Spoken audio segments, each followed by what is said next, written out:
کچھ لوگ کہتے ہیں جناب اللہ کے سوا کسی سے مدد نہیں مانگنی چاہیے، ٹھیک ہے جناب، کیا کہتے ہیں غیر اللہ سے مدد مانگنا شرک ہے۔ قرآن کیا کہہ رہا ہے؟ اے ایمان والو نماز اور صبر سے مدد چاہو۔ نماز اللہ ہے؟ جواب دیجیے نا۔ صبر خدا ہے؟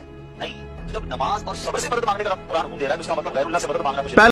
اور آپ کو حیرانگی ہوگی کہ آپ کے اس وقت سب کانٹیننٹ میں کروڑوں لوگ ہیں جو اس آیت کو اور ان فرقوں کے لاکھوں علماء اس آیت کو یوز کرتے ہیں غیر اللہ سے استعانت کے لیے۔ وہ کہتے ہیں، آپ کہتے ہو اللہ کے سوا کسی کو پکار نہیں سکتے، قرآن تو کہہ رہا ہے صبر کو بھی پکارو اور نماز کے ذریعے بھی مدد چاہو، تو صبر اور نماز تو اللہ نہیں ہے۔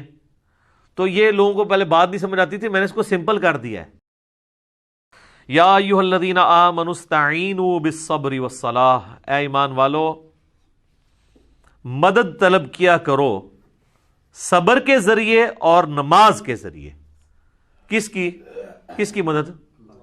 اللہ کی۔ ظاہر ہے شیخ عبد القادر جیلانی کی مدد تو نہیں طلب کرنی، مولا علی کی مدد تو نہیں طلب کرنی، اس سے اللہ کی، کیونکہ ساتھ ہی آ گیا ان اللہ مع الصابرین، بے شک اللہ صبر کرنے والوں کے ساتھ ہے۔ یعنی جو صبر کرنے والے ہیں ان کے ساتھ اللہ ہو جائے گا، جب وہ صبر کے ذریعے اللہ کو پکاریں گے اللہ ان کی مدد فرما دے گا۔ سمپل چیز ہے۔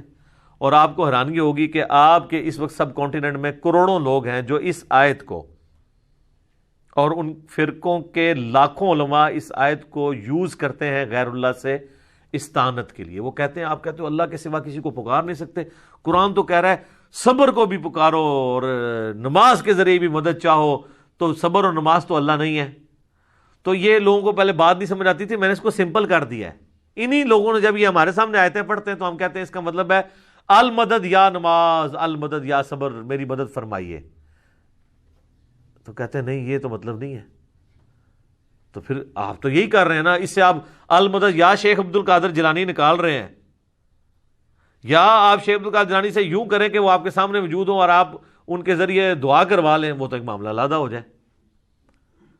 پھر تو آپ کہیں گے ہم نے اللہ ہی سے مانگا ہے، لیکن آپ تو ڈائریکٹ ان کو پکار رہے ہیں، اور وسیلے کے نام پہ دھوکہ۔ یہ میرا پچھلے دنوں ویڈیو ریکارڈ ہوئی ہے، وسیلے کے نام پہ دھوکہ، وسیلے کے نام پہ استعانت کر رہے ہوتے ہیں، استغاثہ کر رہے ہوتے ہیں، اور نام اسے توسل کا دیتے ہیں۔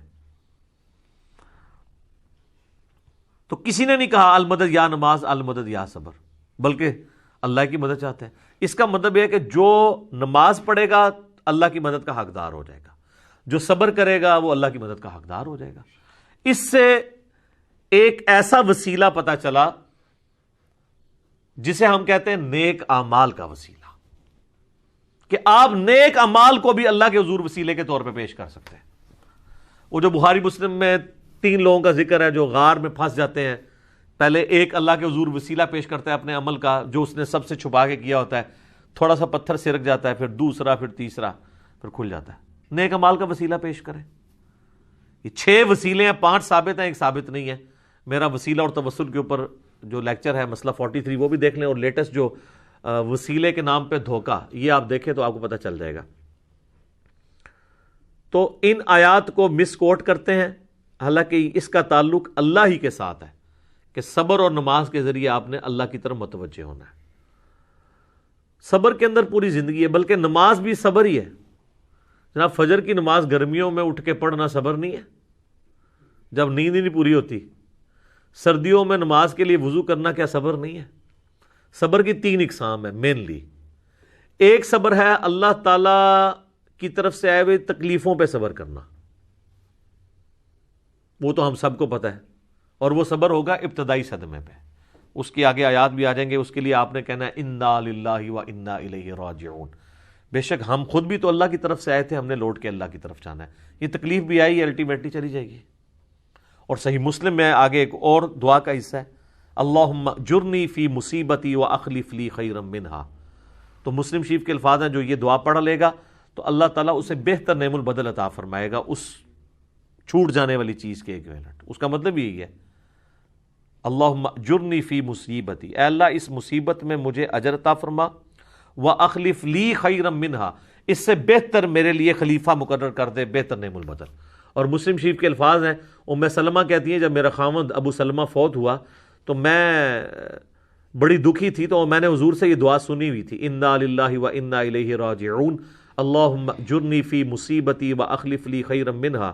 یہ یوٹیوب پہ میرا ایک کلپ بھی اپلوڈڈ ہے، غم کی خبر کو خوشی میں بدلنے کی دعا، تو اس میں میں نے اس کو ڈسپلے بھی کروایا نیچے.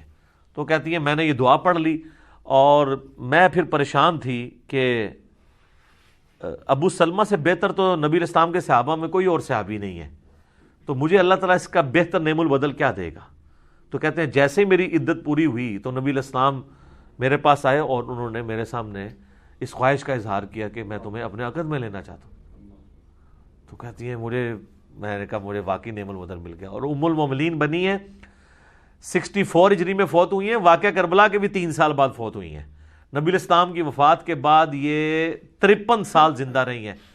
اتنی لمبی عمر کسی اور امہات المومنین میں سے کسی نے نہیں پائی. سب سے آخر میں حضور کی جو بیوی فوت ہوئی ہیں ام سلمہ ہے.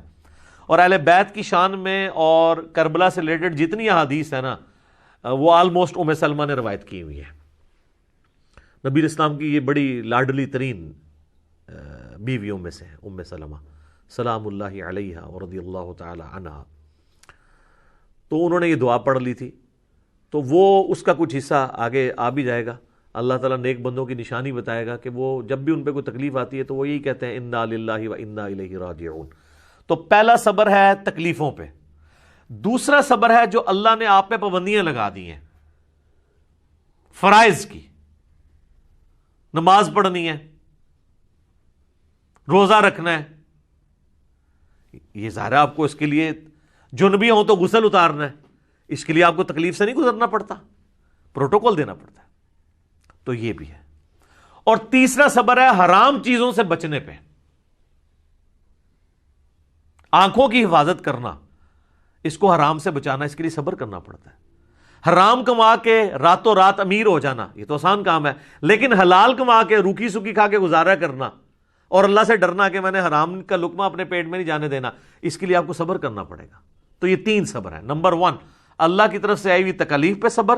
نمبر 2 اللہ نے جو آپ پہ فرائض لگائے ہیں ان فرضوں کو منوان اسی طریقے سے پورا کرنے میں جو تکلیفیں اٹھانی ہیں اس پہ صبر، چاہے وہ گرمیوں کے روزے ہوں اور سردیوں کے وضو ہوں اور گرمیوں کی فجر کی نماز ہو.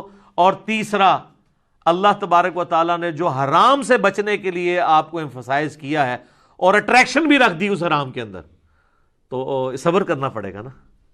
اٹریکشن تو ہے ہر حرام چیز میں. مسلم شریف میں حدیث ہے اللہ تعالیٰ نے جنت کو ناگوار چیزوں سے ڈھانپ دیا ہے اور جہنم کو دوزخ کو خوشگوار چیزوں سے ڈھانپا ہوا ہے. یعنی دنیا میں ہر خوشگوار چیز دوزخ کی طرف لے جاتی ہے اور ہر ناگوار چیز جنت کی طرف لے جاتی ہے. اب وہ ناگوار کی ہرڈلز جو عبور کرے گا نا تو جنت تک پہنچے گا. یہ ہے وہ چیز. اس پہ خیر گھنٹوں بولا جا سکتا ہے. میرا ایک لیکچر ضرور سنیں، میں نے ان ساری چیزوں کو اس میں بریف کیا ہے. مسئلہ 120 سورۃ الفرقان سے اللہ کے صحیح اولیاء کی 12 خصوصیات کیا ہیں وہ میں نے بیان کی ہیں. اس میں میں نے کافی ساری حدیثیں بیان کی تھی. آج مان لی کہ میں ان کی طرف جاؤں.